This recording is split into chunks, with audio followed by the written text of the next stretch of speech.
News first ಲೈವ್ಗೆ ಸ್ವಾಗತ. ನಾನು ವಿಜಯ್ ವೀರಪ್ಪ. ಮೊದಲಿಗೆ ಹೆಡ್ಲೈನ್ಸ್.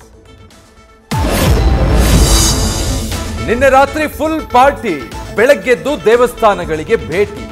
ಹೊಸ ವರ್ಷ ಹರ್ಷ ತರಲೆಂದು ದೇವರ ಮೊರೆ ಹೋದ ಜನ. ಬೆಳ್ಳಂಬೆಳಗ್ಗೆ ಬಸವನಗುಡಿ ದೊಡ್ಡ ಗಣೇಶ ದೇವಸ್ಥಾನದಲ್ಲಿ ಭಕ್ತ ಸಾಗರ.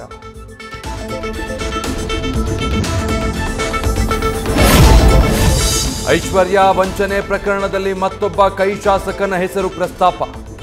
ಚುನಾವಣೆಗೆ ಶಾಸಕ ನರೇಂದ್ರ ಸ್ವಾಮಿ ವಂಚನೆ ಹಣ ಬಳಸಿದ್ದಾರೆಂದು ಆರೋಪ. ಕೇಸ್ನ ಸಿಬಿಐ ಇಡಿಗೆ ವಹಿಸಬೇಕು ಅಂತ ಮಾಜಿ ಶಾಸಕ ಅನ್ನದಾನಿ ಆಗ್ರಹ.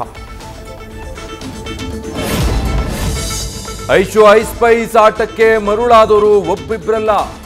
ಮಂಡ್ಯದಲ್ಲಿ ಸೈಟ್ ಹೆಚ್ಚು ಬಡ್ಡಿ ಕೊಡಿಸ್ತೀನಿ ಅಂತ ಆಸೆ ತೋರಿಸಿ ಕೋಟಿ ಕೋಟಿ ಉಂಡೆ ನಾಮ.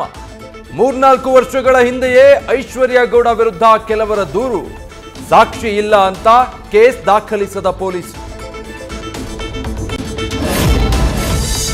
ಆಪರೇಷನ್ ಅಂತ 4 ದಿನ ಉಪವಾಸ ಬಿಟ್ಟು ಚಿತ್ರಹಿಂಸೆ. ಡ್ಯೂಲರ್ ಆರ್ಟೇರಿಯೋಸಿಸ್ ಫಿಸ್ಟುಲಾನಿಂದ ಬಳಲ್ತಾ ಇದ್ದ ಮಗನ ಸಾವು. ನಿಮಾನ್ಸ್ ವೈದ್ಯರ ನಿರ್ಲಕ್ಷ್ಯ ಅಂತ ಪೋಷಕರ ಆರೋಪ. ಪ್ರಿಯಾಂಕ್ ಖರ್ಗೆ ರಾಜೀನಾಮೆಗೆ ಆಗ್ರಹಿಸ್ತಾ ಇರುವ ಕೇಸರಿ ಪಡೆ. ಬಿಜೆಪಿಗೆ ಕೌಂಟರ್ ಕೊಡಲು ಮತ್ತೆ ಕೋವಿಡ್ ಅಸ್ತ್ರದ ಮೊರೆ ಹೋಗ್ತಾ ಇರುವ ಕಾಂಗ್ರೆಸ್.